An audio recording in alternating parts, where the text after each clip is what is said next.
Okay, so we continue with our study of measurements done where physics is concerned.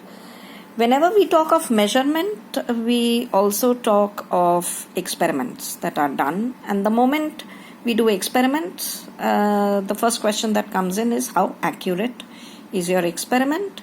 So to determine how accurate is your experiment, we need to learn whether we have made any errors. So this chapter deals with error analysis. And here is the definition of the scientific definition actually of accuracy of an experiment.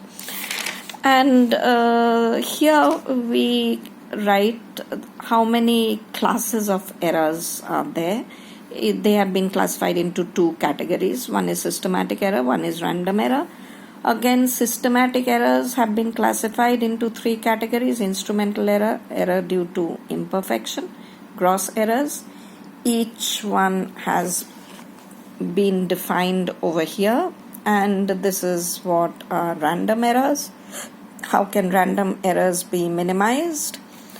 And then we have some more definitions of errors. Absolute error, it's the difference between true value and measured value.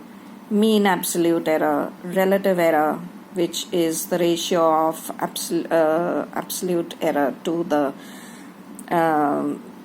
mean value of the quantity that is being measured. And here we have percentage error, that's relative error into 100. Now this delta A that we write over here is usually the least count of the measuring instrument. So our next question is, what is the meaning of least count? Least count is basically the smallest division that an instrument can measure. So if I'm measuring length with a meter scale, the smallest length a meter scale can measure is 1 millimeter or 0.1 centimeter. So suppose a length is measured to be 24.7 centimeter by a meter scale, whose least count is 0.1 centimeter. So what is the percentage error then in the measurement of the length? 0.1 upon 24.7 into 100, that's 0.4% is the error in the measurement of this.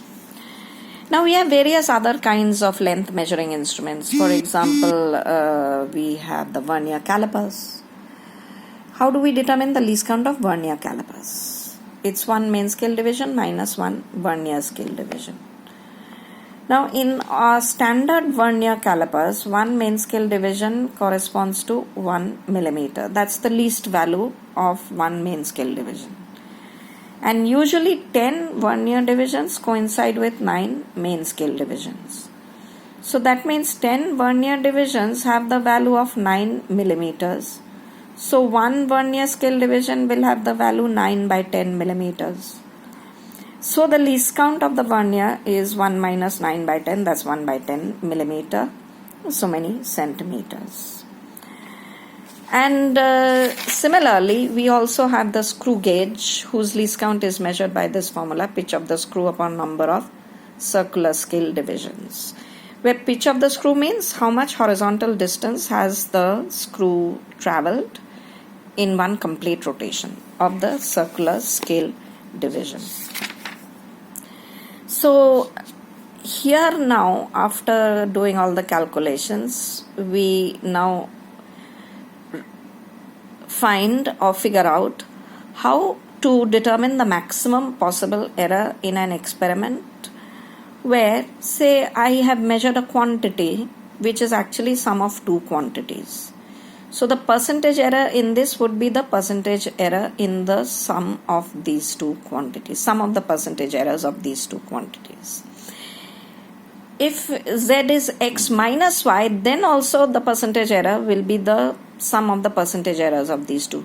Why? Because we want to find the maximum possible error that can be made. Similarly, if z is product of x and y, then again the maximum possible error in measurement of z is the sum of the percentage errors of x and y.